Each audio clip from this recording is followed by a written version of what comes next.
मैं कारपोरेटर को वोट दे रहा हूँ। कारपोरेटर इससे पहले काम करवा सकते हैं। हाँ, पहले कारपोरेटर बोलता है मैं तुम्हारा भाई हूँ, बाद में वो मेरा भाई बन जाता है। बात समझ रहे हो आप? आने वाले 20-25 लड़के उसके फिर भाई बना देते हैं। सही है। हेलो फ्रेंड्स, मैं हूं उबैद और आप देख रहे हैं भिवानी टाइम्स। इस वक्त हम मौजूद है ward number 9 Khan compound famous hotel के पास। जैसा कि आप सभी जानते हैं कि अब हम अलग अलग एरिया का सर्वे कर ही रहे हैं। अब यहाँ पर आपको दो चीजें मिलेगी, एक तो समर्थक और एक विरोधी। यही दो मिलने वाला है आपको पूरे वार्ड के अंदर, पूरी भिवंडी के अंदर। अब यहाँ पर हम जिस जनता से हम बात करेंगे, देखते हैं कि इनका क्या रुझान है, क्योंकि वार्ड नंबर 9 में भी कई सारा पैनल है। कांग्रेस का भी पैनल है, समाजवादी का भी पैनल है, तुतारी का भी पैनल है, ऐसे कई सारे पैनल यहाँ पर मौजूद है। तो अब ये जो पब्लिक मेरे साथ पीछे आप देख रहे हैं, इनका समर्थन किसको है, ये उसके बारे में क्या सोचते हैं, क्यों उन्होंने समर्थन किया है या क्यों उनको वोट करेंगे, ये सारे सवालों के जवाब जानेंगे उन्हीं से खुद। मैं आपको बताना चाहता हूँ कि मूलभूत सुविधा जो होती है, हाँ, हमारे वार्ड में 8 साल पहले जब यहाँ के जो स्थानीय नगर सेवक थे वो इस्तीफा दे के छोड़े, तो उस वक्त तारिक भाई ने यहाँ पे एक जिम्मेदारी लिया वार्ड की जिम्मेदारी लेने के बाद मूलभूत सुविधा यहाँ ऐसे कोई भी चीज की हमको ऐसा लगा नहीं कि हमारे वार्ड के लोग, हमारे स्थानीय जो नगर सेवक इस्तीफा देने के बाद तारिक भाई एक नगर सेवक होकर, हाँ, हम सब लोगों पूरे वार्ड की पूरी जिम्मेदारी लेके पूरा काम किया। क्या क्या काम किया उन्होंने और जिम्मेदारी उन्होंने क्यों ली? जिम्मेदारी उन्होंने इसकी वजह से ली क्योंकि देखो वार्ड में यहाँ ना कोई था नहीं, जो यहाँ के नगर सेवक थे वो अपनी राजनीति लेवल के ऊपर के लेवल पे क्या था क्या नहीं ये हमको नहीं मालूम, मगर वो इस्तीफा दे दिए तो वार्ड हमारा एकदम लावारिस हो गया। अब वार्ड लावारिस हुआ तो तारिक भाई पॉलिटिक्स में थोड़ा बहुत थे, तो वो कहाँ से फंड ला रहे, एमएलए साहब का फंड लेकर आ रहे, तो वार्ड में विकास हो रहा था। वो तो लोग बोलते हैं कि तारिक भाई एमएलए साहब के बहुत करीबी है, तो उनकी बातें तो ऑब्वियसली लोग वो मानेंगे और उनको फंड देंगे ही। वार्ड नंबर 9 के अंदर ऐसी क्या क्या तकलीफें थी जो अब तक मौजूद है लेकिन सॉल्व नहीं हुई अभी तक?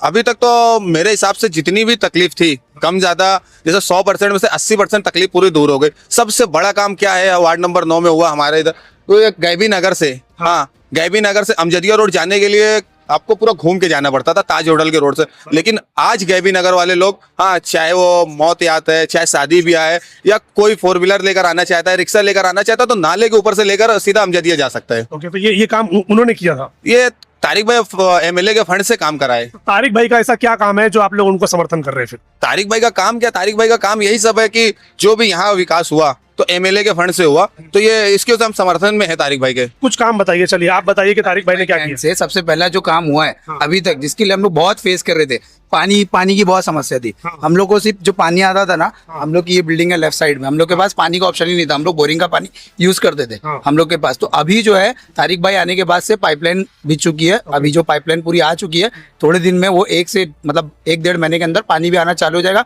सबसे बड़ा रिजोल्यूशन हमें ये मिला है अभी तक का। हम लोग का जो पानी का जो लास्ट पाइपलाइन थी वो मस्जिद के पास थी, उसके आगे ही हम लोग को अंदर पानी था ही नहीं। तो अभी जो हुआ पाइपलाइन अंदर भी चली गई है, ये साइड भी पूरा डाल दिए, जो पानी अभी हम लोग को 1 महीने के अंदर चालू हो जाएगा। सबसे बड़ा रिजोल्यूशन हम लोग को ये मिला तारिक भाई आने के बाद। इसके अलावा और क्या? क्योंकि खाली लोगों को मैं देख रहा हूँ हर वार्ड के अंदर लोग पानी, गटर, लाइट, इन्हीं सब में उलझे पड़े हैं, उसके अलावा क्या और? सो अभी जब से तारिक भाई आए हैं, कोई भी प्रॉब्लम होती है, अभी जैसे शादी ब्याह रहती है, तो वहाँ पे भी शादी वगैरह में भी हमारी हेल्प की जाती है। जैसे अभी हॉल वगैरह हमारे पास यहाँ पे ऑप्शन नहीं है, तो ये जगह खाली थी, बिल्डिंग वगैरह में भी उन्होंने ऑप्शन दिया कि पार्किंग वगैरह में हम लोग को शादी वगैरह का अरेंजमेंट हो जाता है, शादी वगैरह कर लेते हैं, छोटा मोटा कोई फंक्शन है वो भी हम लोग यहाँ पे कर सकते हैं। उसके अलावा कोई हॉस्पिटल वगैरह के रिलेटेड जैसे इमरजेंसी हो जाती तो भी तारिक भाई वो करो तो वहाँ पे हेल्पफुल हो। वार्ड के लिए क्या करने वाले? वार्ड के लिए क्या करने वाले? वार्ड के लिए उनका विजन बहुत अच्छा है, आगे शिक्षा और हेल्थ को लेके विजन है। जरूरी नहीं है कि पानी और सड़क तक हम लोग महदूद नहीं है। मैं उनसे काफी ज्यादा, मेरी बात पहले भी हो चुकी है, उनका विजन बहुत क्लियर है कि हमको शिक्षा और स्वास्थ्य के लिए काम करना है। बहुत सी ऐसी क्या बोलते हैं अपने पास योजना है जो अपने तक नहीं पहुंच पाती है, जैसे इंदिरा गांधी योजना, ज्योतिबा फुले योजना। इससे आपको भी मालूम होगा कि प्राइवेट हॉस्पिटल में भी अपना इलाज फोकट में हो सकता है। अपन बहुत कमजोर है, अपना तबका बहुत कमजोर है गवर्नमेंट की स्कीमों के मामले में। हमको कुछ नहीं मालूम। आज एक पैन कार्ड 106 रुपए में बनता है, हम एजेंट के पास 250 रुपए में बनाते हैं, लेकिन हमारा पैन कार्ड यहाँ आसानी से ऑफिस में बना। ऐसे कई काम है सर। इंडस्ट्रियल एरिया में वहां जाते हैं आप, गटर का पानी ऐसे बहता था, वहां ब्लॉक लगा। ये चलो इसको मैं बेसिकली बोलता हूँ तो काम है इनका, लेकिन हमारा उनका रईस शेख के साथ जुड़ने से मुझे ऐसा लगता है पर्सनली कि मेरा वार्ड और ज्यादा बेहतर नजर में आएगा और ज्यादा बेहतर। एक चीज आपको याद दिलाना चाहूंगा, ये जो रोड है अनीस डॉक्टर वाला जो रोड, वो जो नाला है, आप अगर वहां आगे जब कल्याण रोड पे जाके कनेक्ट होता है, वो पूरे नाले के ऊपर आप जाके देखें ना, बीच में पूरे चिंबर गायब है। तो क्या कभी तारिक भाई ने उसके लिए आवाज नहीं उठाई कि भाई ये जो समस्या है इसको भी ठीक किया जाए? नहीं, इसके लिए बात हुई है। मैं खुद पर्सनली बोल सकता हूँ, मेरी खुद बात हुई है, क्योंकि वो मेरा रूट है। आने का मैं गणेश सोसाइटी में रहता हूँ, पीछे से वहीं तक रहता हूँ। भारत कंपाउंड से आप बोल रहे हो कंटिन्यू, जी। भारत कंपाउंड से आप बोल रहे हो ये नाले यहाँ नाले तक। नाले था, वो एक बाउंड्री थी पहले। इसमें है ना सर एक्स कारपोरेटर लोग का बहुत हाथ है, वो ना बाउंड्री थी हमारी, इसके वजह से ना अक्सर बाउंड्री पे काम नहीं होता है। जैसे अपना आप बेदिया रोड से लेके वो देख लो अपना अप्सरा अप्सरा टक्की टक्की, रोड, इस हाँ। हद तक बदतर रोड था 20 साल से सर। मैं खुद इसके पहले एक्स कॉर्पोरेटर के पास गया था, वो बोल रहा था कि स्टेट का फंड लाना पड़ेगा। स्टेट का कहते स्टेट का मसला नहीं हो रहा है, वो कहते सेंटर का मसला नहीं हो रहा। उनको यही नहीं पता कि सेंटर और स्टेट का इससे कोई वास्ता ही नहीं है। 20 साल लगा सर वो रोड को, किसी ने रिपोर्टिंग भी नहीं की उसके। अब वो रोड एमएलए फंड से रईस शेखियत का तो उससे बन रहा है। अभी तुम इमेजिन कर सकते हो कि मेरे को एक एकदम बेसिक बात बोलो कि मैं खड़े रह के कल्याण के अपना ये इधर अब शांति नगर में सोच सकता था कि मैं 3 मिनट में जाऊंगा, क्या थे पाइपलाइन नहीं पॉसिबल था, वो तो रोड बनने से हुआ ना। तो फिर बराबर। तो ऐसे बहुत से इंफ्रास्ट्रक्चर काम है जो आगे बढ़ रहे सर। 62 नंबर स्कूल में इमेजिन नहीं कर सकता था सर इतना बेहतर बनेगा वो, बना ना सर। वो तो एमएलए की बात हो गई ना, अब आप एमएलए की बात कर रहे नहीं, हैं, मैं हम सब कॉर्पोरेटर MLA की के बात साथ कर रहे हैं। बात कर रहा हूँ क्योंकि मैं एमएलए का चेहरा देख के भी वोट दे रहा हूँ सर।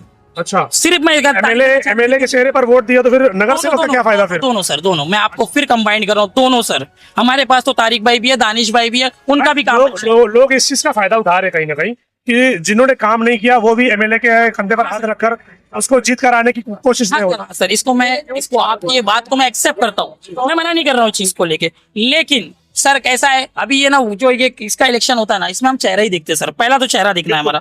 सेकंड हमारी अभी ये पहली बार ऐसा हुआ है कि एमएलए को भी देखा जा रहा है, ये फर्स्ट टाइम हुआ है। तो involvement पॉपुलैरिटी कुछ तो होगी, कुछ तो उनकी पॉपुलैरिटी है जिनके नाम पे अपने को वोट देना है। बराबर। और बेसिक तो हमको यही है कि हमको चेहरे पे ही क्या वोट लगता देना है। है कि वो वाकई में काम करेंगे, जीत कर आएंगे तो, या फिर दूसरे लोग जो एक्स कॉर्पोरेटर रह चुके 5 साल 10 साल जैसा लोगों को बोलते हैं हम ये कर देंगे हम ये कर देंगे, मगर कोई करता नजर नहीं आता, तो क्या वाकई में वो काम करेंगे या फिर वो भी गायब हो जाएंगे? नहीं सर, उम्मीद तो और एक्सपेक्टेशन बहुत ज्यादा है, ये युवाओं की बहुत उम्मीद एक्सपेक्टेशन बहुत आदमी को ज्यादा ले है डूबती है, सर। उम्मीदें लोगों को ले डूबती है, ऐसा है किसी को मामला। चुनना है ना, किसी को चुनना है ना, मैं बेहतर को चुनूंगा। मुझे बेहतर लग रहा है, हवा लग रही है, हमारे पास लोग, हम उनको जानते हैं, जमीन से जुड़ा हुआ आदमी मेरे से मिल रहा है कंटिन्यू, मेरे से इन लोगों से हर एक से मिल रहे, मेरे को ऐसा लग रहा है युवा है सबसे बड़ी चीज ना। मैं उनके पास जाके भाई नहीं बोल सकता ना, मैं भाई को वोट नहीं दे रहा हूँ, मैं कारपोरेटर को वोट दे रहा हूँ। कारपोरेटर जिससे पहले काम करवा सकते। हाँ, पहले कारपोरेटर बोलता है मैं तुम्हारा भाई हूँ, बाद में वो मेरा भाई बन जाता है। बात समझ रहे हो आप? आने वाले 20-25 लड़के उसके फिर भाई बना देते सही है। भाई अभी है नहीं, भाई आने वाले, भाई जाने वाले। बराबर। मैं उसको वोट नहीं दे रहा हूँ, बराबर। मैं वोट दे रहा हूँ कारपोरेटर, तो वैसे ही उससे सवाल भी पूछूंगा मैं। बिल्कुल। तो मुझे ऐसा लगता है मैं तारिक भाई से सवाल कर सकता हूँ। बहुत बढ़िया। आप क्या सोचते हैं? सबसे पहला तो आप नगर सेवक चुन रहे हो, कौन सी क्वालिटीज रहना चाहिए आपके नगर सेवक में? सबसे पहला यंग है भाई और पढ़े लिखे है, 24 आवर अवेलेबल रहते हैं वार्ड में कि हम कुछ भी तकलीफ रही हमारे को। हाँ। अब मैं जो एरिया में रहता हूँ स्टार कॉम्प्लेक्स में, वहाँ पे अगर आप बारिश के टाइम आएंगे ना, गटर का पानी पूरा बहता था।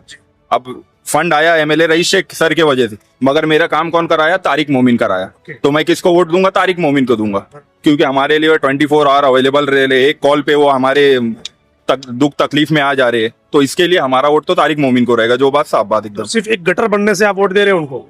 गटर बनने से उनका रीजन तो बहुत बड़ा है, उनका रीजन आपने उनसे सवाल किया है कभी कि आप हमारे वार्ड के लिए और क्या क्या करने वाले हैं? भाई पहले ही बोल चुके हैं, वो सबसे ज्यादा एजुकेशन पे और हेल्थ पे ज्यादा फैसिलिटी देंगे। हर बंदा यही बोल रहा है, एजुकेशन हेल्थ, एजुकेशन और हेल्थ। क्या चाहिए? एजुकेशन में क्या करने वाले? एजुकेशन कई टाइप का होता है। अभी जैसे एडमिशन ले, भिवंडी के स्टूडेंट्स को एडमिशन लेने में बहुत ज्यादा दिक्कत होती है। इतना बजट रहता नहीं है कि मुंबई में फीस दे पाएंगे, प्लस डोनेशन जो रहता है। अभी कैसा बाहर जैसे गुलबर्गा हो गया, कर्नाटक हो गया, यहाँ पर भी वही कोर्स कर सकता है बंदा। भिवंडी शहर के अंदर? नहीं, भिवंडी से भी कर सकते हो आप, करस्पॉन्डिंग भी कर सकते हो। बहुत सारी एकेडमीज है जो यहाँ पे आपको क्लासेस देगी और आप जाके वहाँ पे एग्जाम दे सकते हैं, उसमें भी हेल्प कर रहे हैं। एजुकेशन के लेवल को हाई कैसे करेंगे?